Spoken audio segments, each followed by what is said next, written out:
in God the Father. We believe in Jesus Christ.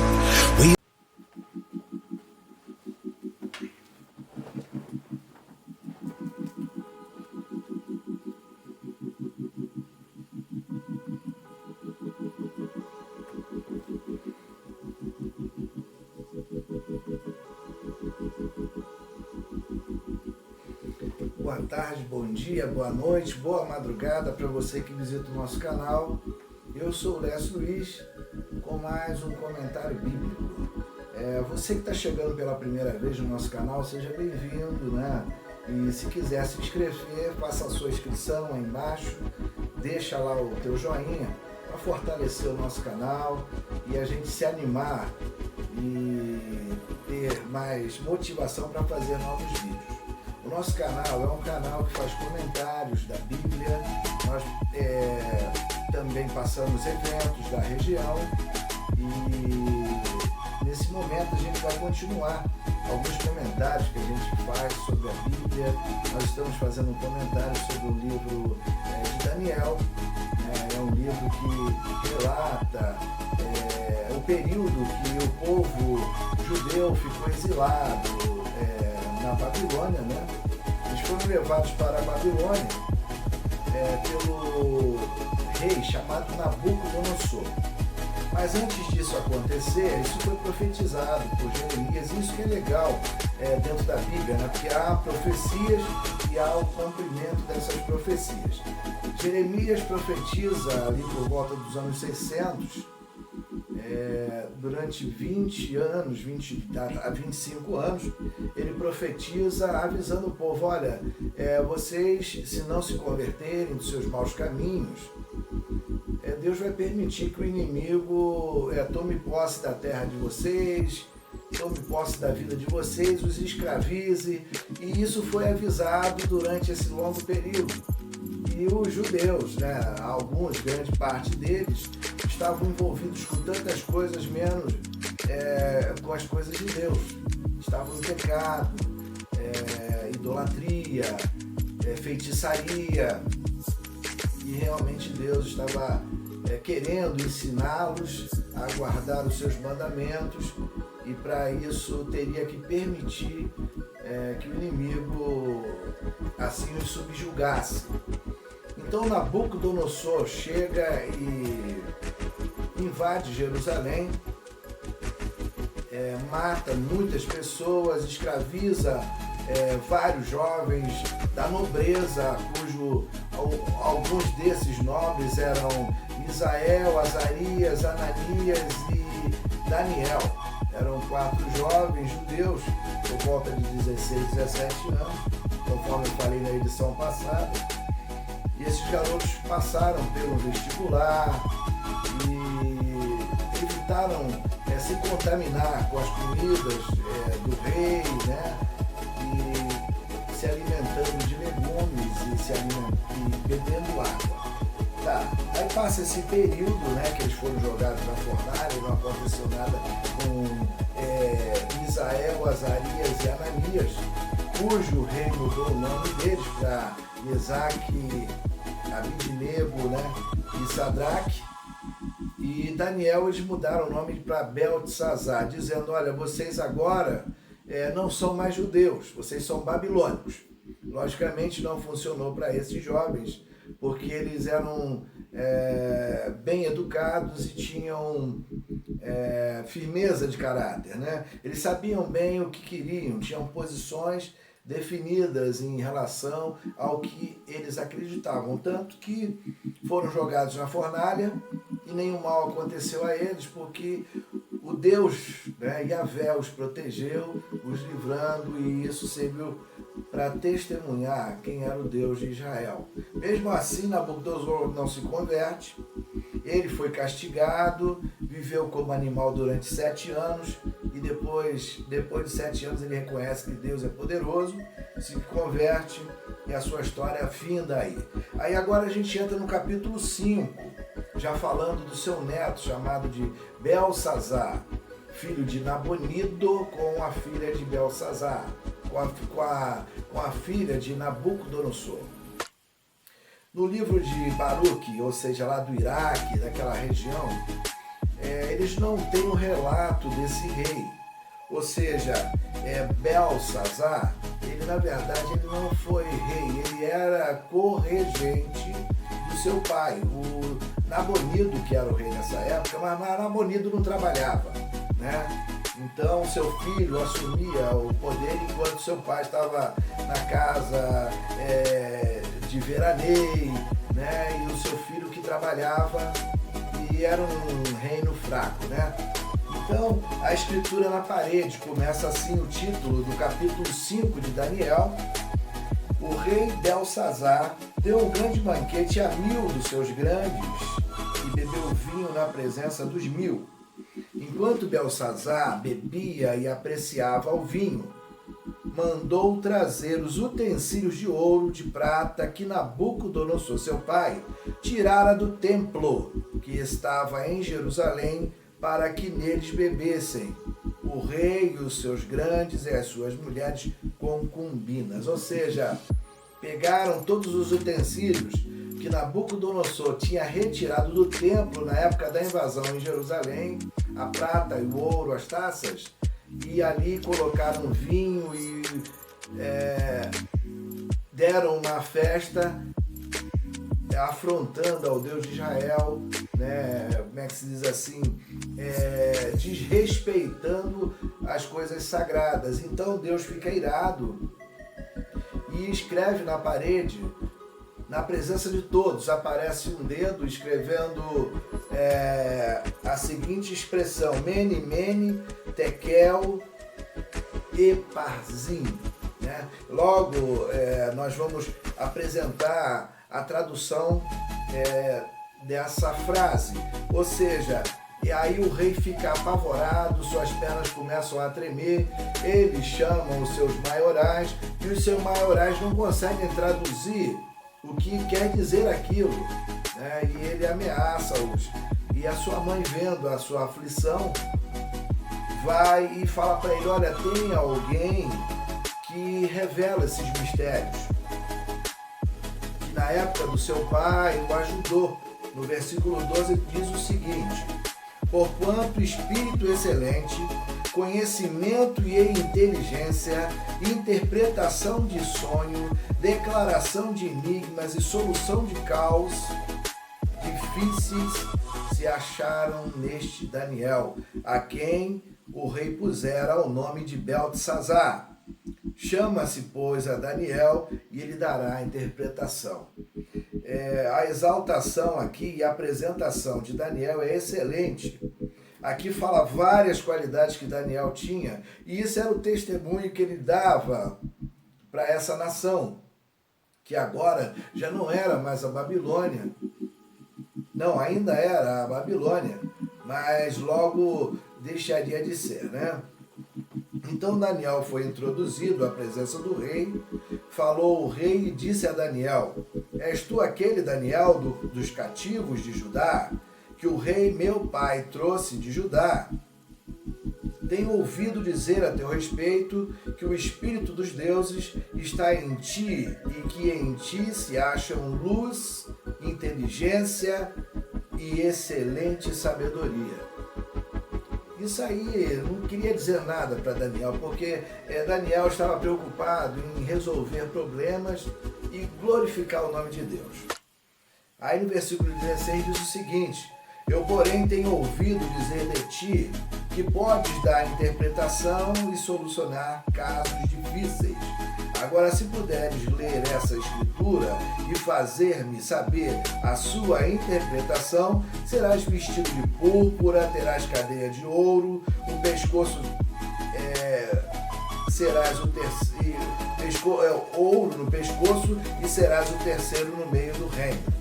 Então respondeu Daniel e disse, na presença do rei: os teus presentes fiquem contigo, e dá os teus prêmios a outrem. Todavia, lerei ao rei a escritura e lhe farei saber a interpretação.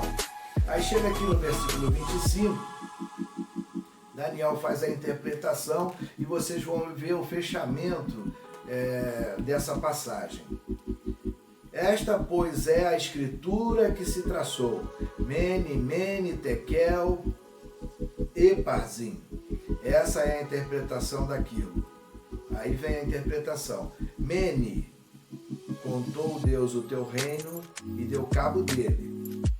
Tekel, pesado foste na balança e foi achado em falta. Pérez, dividido foi o teu reino e dado aos medos e aos persas. Ou seja, Deus ali estava decretando o fim do reinado de Belsazar.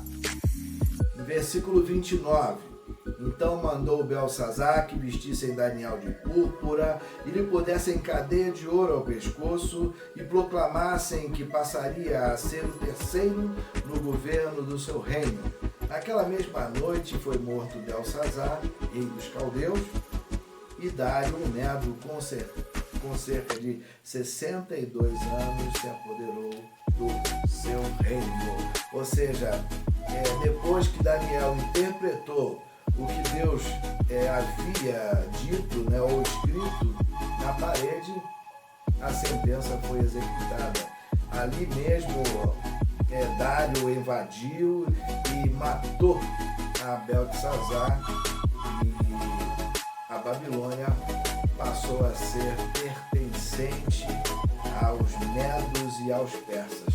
E aí começa a história agora do rei Dário, E Daniel novamente se destaca nesse reino também. E Daniel depois é atirado na cova dos leões, Mas por que Daniel foi atirado na cova dos leões? Porque por inveja, dos satrapas, dos governantes. Na verdade, Dário coloca 3 presidentes, e entre esses 3, Daniel seria o primeiro ministro. E aí no versículo 3 diz o seguinte: então o mesmo Daniel se distinguiu desses presidentes e satrapas, porque nele havia um espírito excelente, e o rei pensava em estabelecê-lo sobre todo o reino. Então os presidentes, os satrapas, os que procuravam ocasião para acusar a Daniel a respeito do reino, mas não puderam achá-la nem culpa alguma, porque ele era fiel, e não se achava nele nenhum erro, nem culpa. Disseram, pois, estes homens: nunca acharemos ocasião alguma para acusar a este Daniel, se não a procurarmos contra ele na lei do seu Deus. Eles queriam acusar Daniel de alguma falta, mas Daniel não havia falta alguma. Essa é uma das histórias interessantes, intrigantes, as histórias de Daniel, porque você pode ler o livro todo e não aparece um defeito de Daniel, uma falha de Daniel, diferente de muitos outros homens da Bíblia. Não quer dizer que ele não tenha, mas esse livro não fala nenhuma falta que Daniel cometeu, e aqui eles procuram falta na vida dele e não conseguem. Então eles têm uma ideia: vamos fazer o seguinte, vamos pegá-lo dentro da própria religião. Nós sabemos que ele ora 3 vezes ao dia, de manhã, meio-dia e no final da tarde. Mas vamos fazer um decreto para que ninguém adore a não ser o próprio rei e a imagem que a gente, ou Deus que a gente adora. E aí foram lá e falaram com o rei, deve ter achado a ideia muito legal, muito boa, o ego seria massageado, adorar a ele mesmo. Então ele concordou com aquilo, fez o decreto, e Daniel, quando soube desse decreto, correu para orar, foi orar, falar com Deus. Deus, e agora? O que eu faço aqui? Eu estou conjecturando, E os homens viram Daniel orando e foram falar com o rei: olha, nós não fizemos um decreto que todo homem que por espaço de 30 dias fizer petição a qualquer Deus ou a qualquer homem, e não a ti, ó rei, seja lançado na cova dos leões? Agora, pois, ó rei, sanciona o intégrito e assina a escritura. Então, esse era o decreto, para que ninguém adorasse outro Deus, né? E aí, no versículo 13, diz o seguinte: então responderam e disseram ao rei: esse Daniel, que é dos exilados de Judá, não faz caso de ti, ó rei, nem do teu decreto que assinastes, antes 3 vezes por dia faz a sua oração. E aí o rei se sentiu encurralado, sem saída, porque o rei gostava muito de Daniel, tanto que ele ia colocar Daniel como primeiro-ministro. E aí diz aqui que ele passou a noite toda sem dormir, preocupado, tentando arrumar uma saída. Como é que eu vou resolver esse problema? Como é que eu vou livrar Daniel desse decreto? Não teve jeito, Daniel foi lançado na cova dos leões. E pela manhã, né, o rei vai lá, que passou a noite em claro, sem dormir, vai lá e vai chamar Daniel. Versículo 19 relata isso. Pela manhã, ao romper do dia, levantou-se o rei e foi com pressa à cova dos leões. Chegando-se ele à cova, chamou por Daniel com voz triste. Disse o rei a Daniel: Daniel, servo do Deus vivo. Olha o reconhecimento do rei Dário, a divindade, a majestade, a soberania do Deus de Israel. Dar-se-ia o caso que o teu Deus, a quem tu continuamente serves, tenha podido livrar-te dos leões? Então Daniel falou ao rei: ó rei, vive eternamente. Aqui Daniel mostra que é fiel, que é admirador do seu próprio rei, né? E o exalta. O meu Deus enviou o seu anjo e fechou a boca aos leões, para que não me fizessem dano, porque foi achada em mim inocência diante dele. Também contra ti, ó rei, não cometi delito algum. Versículo 25 agora. Então o rei Dário escreveu aos povos, nações e homens de todas as línguas, que habitam em toda a terra: paz vos seja multiplicada. Faça um decreto pelo qual em todo o domínio do meu reino os homens tremam e temam perante o Deus de Daniel, porque ele é o Deus vivo e que permanece para sempre. O seu reino não será destruído e o seu domínio não terá fim. Ele livra e salva e faz sinais, maravilhas no céu e na terra. Foi ele quem livrou a Daniel do poder dos leões. Daniel, pois, prosperou no reinado de Dário e no reinado de Ciro, o persa. O final sempre de Daniel foi feliz, mas ele passou por provas e venceu as provas. Mesmo diante de ameaças, ele continuava fiel a Deus. 2 lições que a gente aprende até aqui. Os meninos, Sadraque, Mesaque e Abidnego, falaram para Nabucodonosor: olha, mesmo que a gente morra, nós não vamos adorar o teu Deus. Foram lançados na fornalha e saíram ilesos. E agora o mesmo caso de Daniel, mostrando ao povo persa, o povo medo e o persa, e a própria nação judaica que ali se encontrava, que era um comportamento digno de louvor, o comportamento dele, e exemplar, né, para que todos seguissem e acreditassem no Deus dele. O próprio Dário aqui fala o Deus de Daniel, né? Então vamos respeitar esse Deus, que ele faz maravilhas. E ali Daniel estava dando um testemunho, né, do Deus que criou os céus e a terra, um Deus que pode livrar aqueles que o temem, né? Então eu vou ficando por aqui, né? Conclusão: aqueles que o jogaram na cova foram jogados, né? Conforme fala aqui do 23 até o 24, o rei mandou jogar eles, suas famílias, e antes de chegar ao fundo da cova, diz aqui, eles foram agarrados pelos leões, estraçalhados, mas isso não vem o caso. né? Mas aí vem a consequência, né? Todo pecado, todo erro nosso tem consequência. Deus perdoa os nossos pecados, mas a consequência deles a gente vai ter que arcar, vai ter que assumir, né? Então, eu fico aqui com essa mensagem, grato, né, pela presença de vocês em nosso canal. Nossos vídeos é um pouquinho extenso, mas é para que a gente obtenha algum conhecimento, absorva o conteúdo, né? E fique aí conosco, deixa o like e até o próximo vídeo. Que o Senhor te abençoe, te guarde e te faça resplandecer o seu rosto sobre ti. E que venha a paz sobre a tua casa. Até o próximo vídeo. Deus abençoe a você.